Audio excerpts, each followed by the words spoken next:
Okay, we're live. So I guess we can get rolling then. Let's see. Sagu, if you've sufficiently recovered from malaria, perhaps you can go first. Give us your update. Patrick, it's not that bad. Okay. Oh, I know, kidding. Giving you a hard time.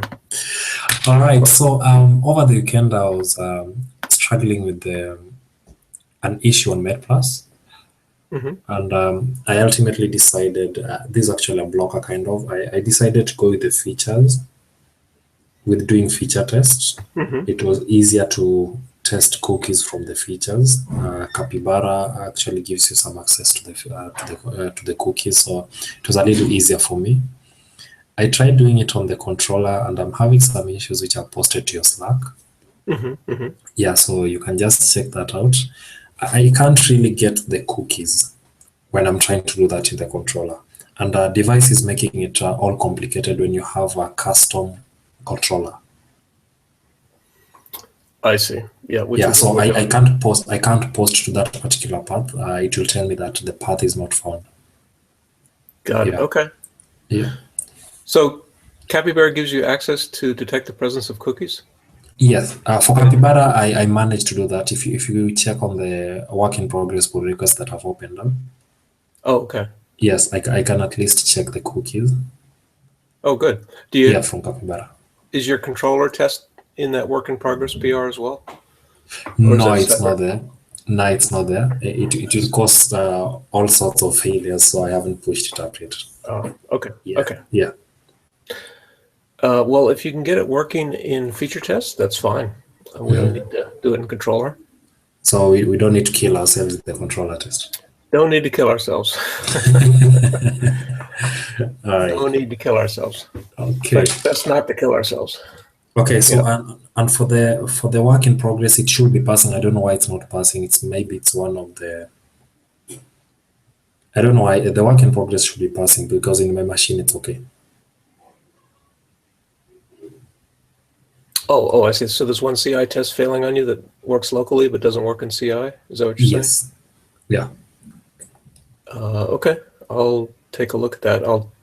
I may take a look at your controller test too, but if you've got it working in features, I won't spend a lot of time on it. Okay, so I've explained actually most of the things in this in Slack, and if you can't understand any of them, we might talk after this, maybe after the Scrum. Yep. I saw your Slack message. I think it's pretty clear. Okay. All right. Okay, good. Yeah. Anyway, no other problem. Everything is okay. Oh, and one last thing. Stella was not able to attend the Scrum. Yeah. So she was asking. Her question was, if she's defined the Ruby version in the gem file, when she pushes pull request, semaphore will give an error that the Ruby version defined is not the same that's being used for the tests on semaphore. Yeah. Yeah. So she was wondering how can she get around that. Well, it looked like to me that she put the Ruby version in the gem file. Yes. But I'm not sure that she did bundle install to make sure that the Ruby version got into the gemfile.log file. It's okay. It wasn't actually added because she did the bundle install, but it wasn't added. It was just said everything is okay. Then git status, nothing to commit. That's interesting. So there was no change on the gemfile.log. That's if you have Ruby version specifically noted in gemfile.log should have that version as well. So I'm not sure that I get that, but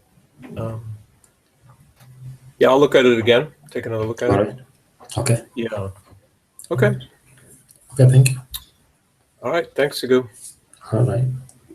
Let's see, Hanesh. I think you were next. Yep. So for me, I submitted 2 PRs of the weekend. One for the edit page, which is all good, and also the address model test. I'll probably pick up some more stories to do with the tests. Okay. Okay, sounds good.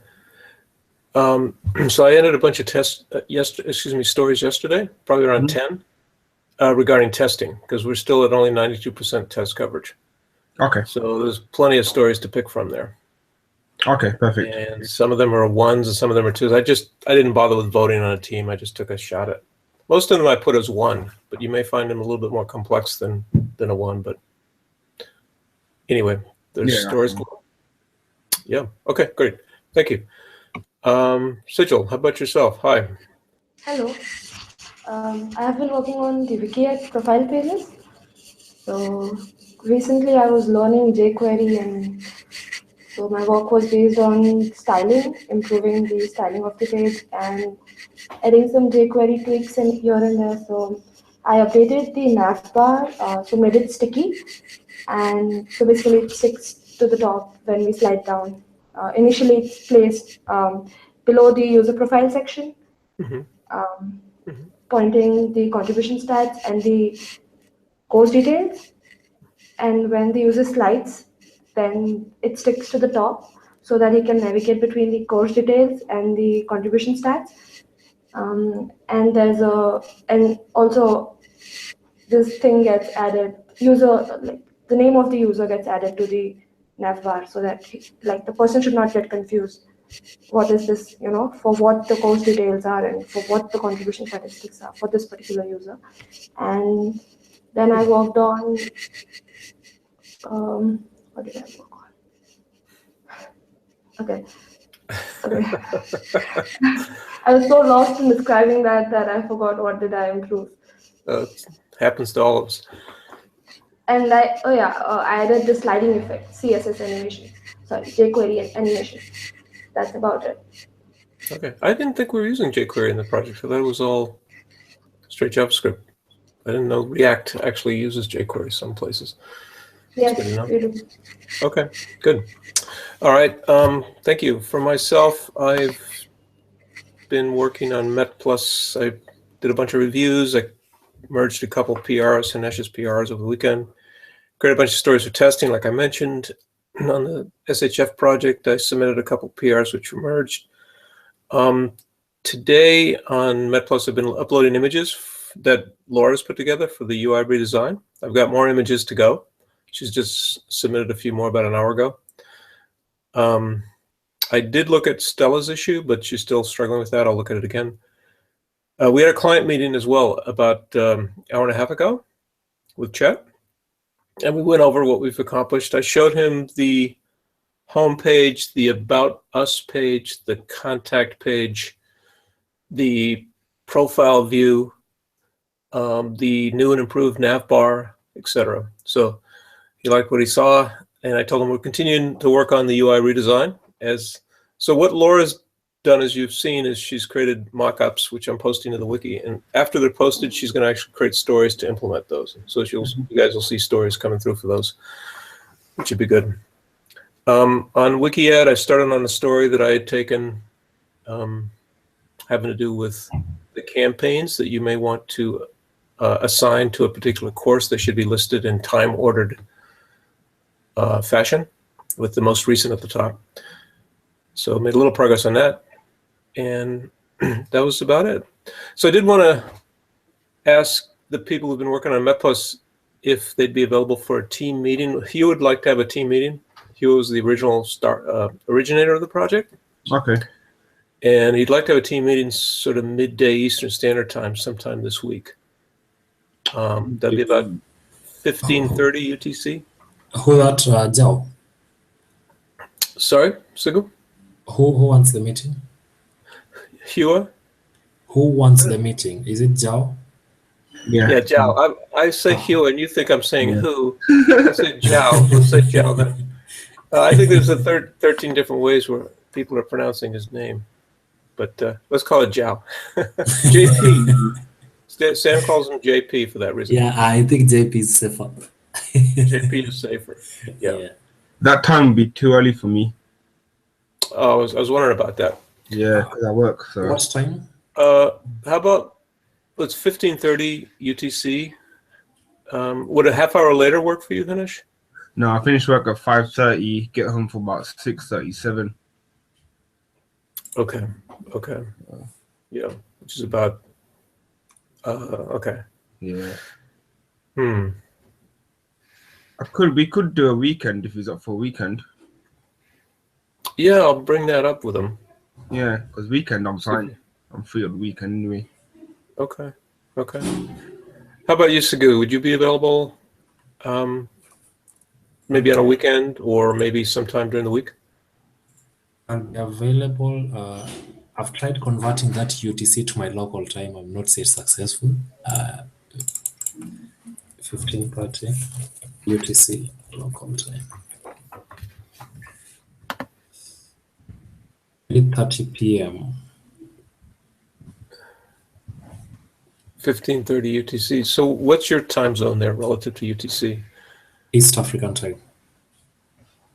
How many hours ahead of UTC are you? UTC is GMT. Yeah. Yeah. Okay. So that's plus 3 hours. So that will be 18. That's okay. That'd be 6:30 your time. Yeah, that's okay. That would be okay for you. And are Yeah, you that's available okay. on a Saturday morning sometime? Saturday. Yeah, Saturday. That will be okay. Well, Saturday morning will be afternoon your time. Okay. Yeah. Yeah. All right. Let me get back to him on that. I know his weekends tend to be pretty full, but maybe we can do it then too. I'll check up on that. Okay, good. Thanks. I'll get back to everybody on that one. And I guess that's Scrum. So, does anybody else have anything? Nope, I'm good. Okay, great. Good. I'm good also. All right. Excellent. Yeah. Okay, good. So, Sigu, should we actually look at your thing? I think I've got what I needed from your Slack post. But Okay. The other thing is about that. I don't really understand how device is affecting the routing of the mapping of the routes, because if you do Rails rec routes, the routes are there. But if you try accessing them directly from the controller, it won't be able to map. So I don't know how device is affecting that. yeah, I don't know. I've never tried to directly access the device actions. I'm assuming that there's some kind of redirect going on internal to our actions when Rails see that it's a device and it's rerouting appropriately. So maybe it's not allowing us to directly route to those actions. I'm not sure. I've never played with it. That's one of the reasons why I wanted to take a look at what you did. Play with it myself. Okay. All right. Yeah. So I can open it as a separate CPR. Or should I just should I really include it in this particular one? Say that again? Should I open it as a separate PR, or I include it in this particular PR in the work in progress, the currently open pull request? Yeah, so you don't need to, I thought we don't need to do controller tests because you've done it through feature tests. Okay, all right. Yeah, so I think if you got it working through feature test and you can detect the presence or absence of the cookies that we're looking for, then that solves the problem. Okay. I'm So glad to hear that you could do that on Capybara. I wasn't aware of that. Yeah, so I'll just add a few things on the feature test, then push it up. Meanwhile, I'll push this particular controller test that I'm trying to struggle with so that you can have a look at it. Yeah, push it up to maybe a separate branch. Yeah, I'll give you my branch immediately after this. We'll just experiment back and forth. All right. Okay. Yep. All right. All right. Well, thanks, everybody. Thanks. All right. Thanks. Back tomorrow. Bye now. Bye-bye. Bye.